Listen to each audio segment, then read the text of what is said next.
The quick brown fox jumped over the lazy dog.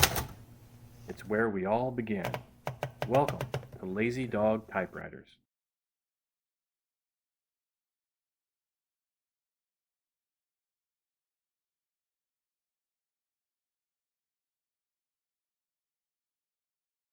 You will tell me the secret of the Genesis Torpedo. In the classic sci-fi film Star Trek II, The Wrath of Kahn, scientists develop Project Genesis, a nearly magical process for terraforming lifeless worlds by launching an explosion of creativity. The Genesis Torpedo kicks off the process, which involves in new and unexpected ways, bringing life where there was lifelessness, creation where there was nothingness. We like to think of these torpedo typewriters a bit like our own Genesis project for creating new worlds of imagination through the written word. Won't you join us by boldly going where no one has gone before? Howdy folks, and welcome back to Lazy Dog Typewriters. Well ensconced in the 21st century and not the 23rd, or is it the 25th? If you didn't know before, you should know by the end of this video that we are huge fans of Star Trek in the doghouse at Lazy Dog Typewriters. And what we have now, continuing our story about the Genesis project and the Genesis Torpedo more specifically, is two torpedoes.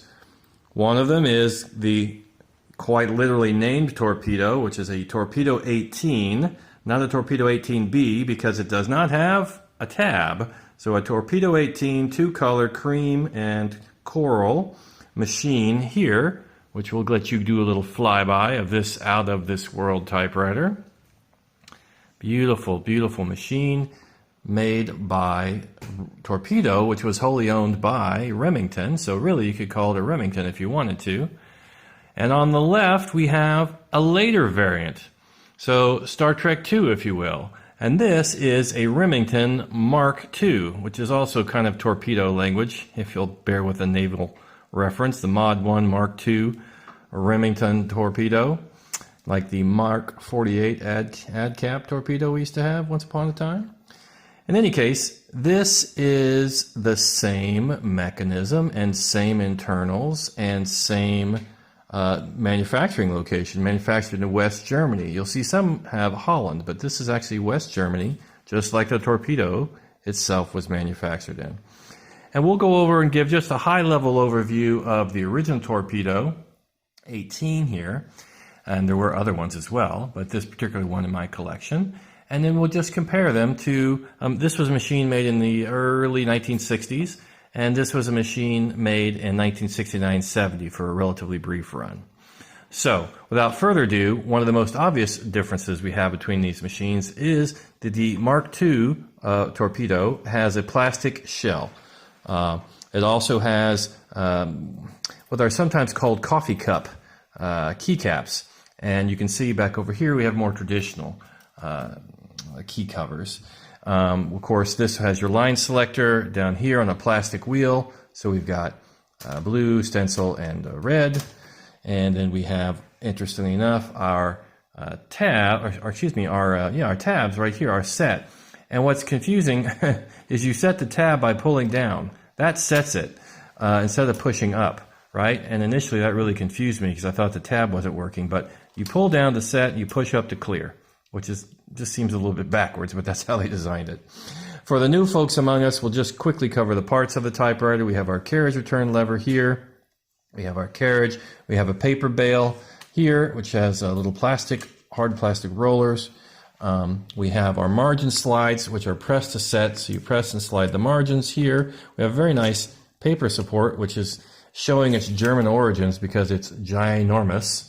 Ginormously tall, but this can help you, and marked with, I guess, maybe even centimeters. I'm not sure what these lines are supposed to be equivalent to, 2, 4, 6, 8 with a double red arrow.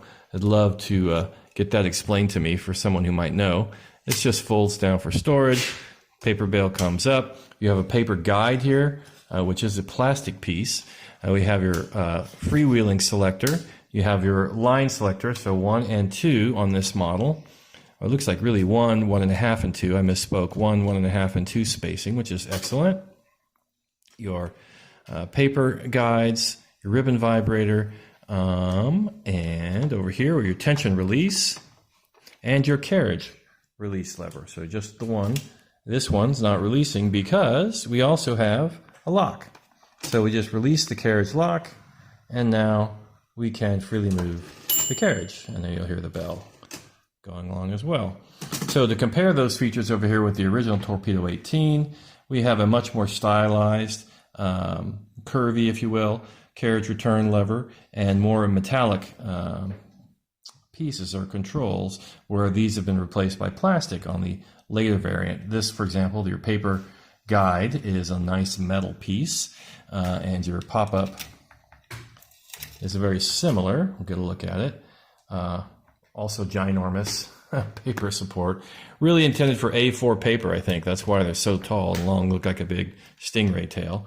You can set your margins here by lifting up the paper table and pressing and sliding on these tabs. And other than that, no gross differences. Just a little stylized line for your backspace. Other than that, the markings even on the keyboard are very similar. We've got a down arrow on the shift lock, which we don't have anymore over here. Now, one thing I'll tell you about this machine, it has a very short throw. It is a segment shifted machine, so when you press the shift, the entire basket goes down as opposed to elevating the carriage. That is, of course, also true for its forebear, the Torpedo 18. And but the main thing before we even get into it, I guess, is that these torpedoes have a very short but snappy typing action, and it's hard to convey just when you're sitting in front of it watching a video, but that's what people love about them. 1, there's their styling. 2 is they're just super high quality mechanics of their build. And 3, though, the real, where the rubber meets the road, as it were, is the typing action. And so we'll get set up here on this relatively short video to give you a sample of the typewriter in action. So just stand by.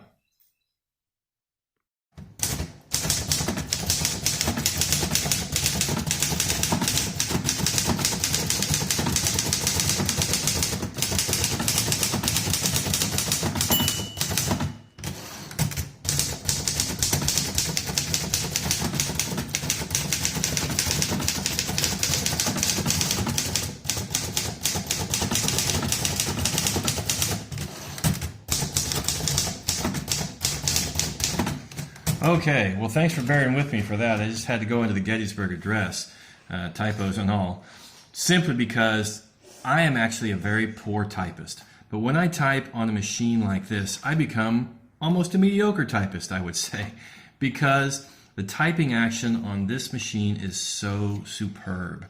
It is a little bit of resistance, so you have to press, but it's a very short throw. The keystrokes themselves feel to have a shallower throw, which helps me just type more quickly. Another neat thing about this particular machine is that it has a elite cubic typeface. So it just seems to suit this 1969-70 machine really well. I like cubic, techno as it's also called in Hermes machines. And it just has kind of a modern engineering ambiance to me, and that just seems to fit this machine really well. All right, so I've gushed about this a lot, but let's go through some of the pros and cons of the Remington Mark II Typewriter. Pros: German engineering, extremely well built. What's another one, Kevin? It's truly outstanding for any typewriter. Typing action, yeah. And what about the design? Well, it is truly outstanding. It's a sleek design, sleek and modern, yeah. And so about some cons, Kevin? It's pretty hard to find. Yeah, it is hard to find, and that's kind of the joy of it, because it is a secret torpedo, but I guess we're letting the cat out of the bag. If you can find a Remington Mark II, you should snatch it up. And they do tend to go for a little bit less than the equivalent Torpedo 18 might go for, but they're getting up there in price. All right, what's another con that all torpedoes seem to suffer from? They have a plastic shell that turns off the most elite collectors. Yeah, that's true. Not all torpedoes, but the Mark II do. What about the next thing? It is universal to all of the torpedoes. Universally hard platins. Yeah, they all have hard platins. So whatever rubber they were using in Germany at this time, it has not aged as well as the rubber they were using in Japan. The Brother typewriters, which you all know I love by now, have one magical feature, and that is they have soft platins, even though they're the same 50 years old. And it just truly amazes me that they still do. So the machine still types as it was designed to. It's just a little bit louder, and I recommend that you use 2 sheets of paper to cushion the platen as you type. So that's kind of a universal challenge. So another thing I'm going to show you as we go through a little bit overview of the machinery. This is your ribbon cover. You just pull up to get it off. But this is not, people don't like plastic, but wow, look how thick that plastic is. I mean, this is a really well-made piece of plastic. All right, one thing I don't really love about Remingtons, and this is all Remingtons, is they have their own bespoke or custom ribbon system. So instead of having, you can use a universal ribbon that has a punch-out core and put it on there, but what I recommend people to do is just transfer the ribbon from a standard ribbon onto this spool, and you just run it through the little slot, and then you wind it, and it attaches to your ribbon spool.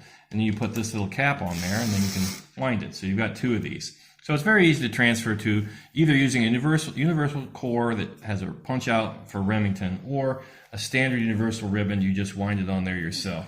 But you do need to keep track of these little metal caps. Now, another thing you'll notice is what the heck are these things? Okay, these little springs. One of the little tricks associated with the Mark II is that it attaches to its base and locks in place via these mechanisms, right? So when you first get the typewriter on its base and you're trying to get it up, you think, oh, I just need to really pull it up, because that's how you get a Erica or a Robotron or other German machines of the same vintage out of their cases. This bad boy requires you to push down on both of these and then lift it up in order to release it from its case. And we will show you that in action in just a minute when we move on to the case to show you that. Anything else we missed, Kevin? I don't think so. All right, let's move on. All right, so here's the case. Now, what would you say if I told you that was a torpedo case? What does this look like, Kevin? Well, to me, it looks like an Olympia. That's exactly right. This is another German trick, and I'm kind of curious if maybe the same company didn't subcontract for these cases. That'd be an interesting thing to find out. But it does look a lot like an Olympia SM7 or SM9 case, SM8 case for that matter, early one. But it's not. It is a Remington Mark II. We've got the classic German flocking. So we've got the nice felt or flock in there. We've got some really nice felt in this corner, which I really like. And you've got your 4 posts for your feet to go. But most importantly, you have these hooks to secure your typewriter into place. And that is what you have to push down on those hidden release levers inside the typewriter's ribbon cover, underneath the ribbon cover, to release it. And I promise, pull and pull and pull and pull and pull, and finally give up with all my knowledge to realize I'm doing something wrong. How do I get this thing out? So don't let that mistake happen to you. And you've got just a very simple hinge mechanism here. It's a wooden case, just an all-around good machine. And you'll see some things. This particular case has been modified by the previous owner. I guess there were some feet underneath it, which would be nice, but they just, they improvised, adapted, and overcame the problem that the feet had worn off on the case with these kind of slider things. So I don't begrudge them that. I'm just going to leave them because guess what? I think that'll work great for another 50 years as well. All right, so let's put our Mark II up on a pedestal. We thank you for joining us on this voyage of discovery. We don't know if it's going to be a 5-year voyage like the Enterprises were, or it's going to be a lot shorter. Sometimes it feels like it's been longer than 3 years already. We welcome you. We appreciate you joining us on our adventure. We think that continued our metaphor early on, that these machines really are out of this world and that they are fantastic Genesis machines in their own right. Meaning, you have a tool here which will help you create life out of lifelessness, creativity where there was nothing but a blank page. So find yourself a Remington Mark II, and feel proud that you have obtained your own Genesis torpedo. Take care. Kahn! Please like, subscribe, and share.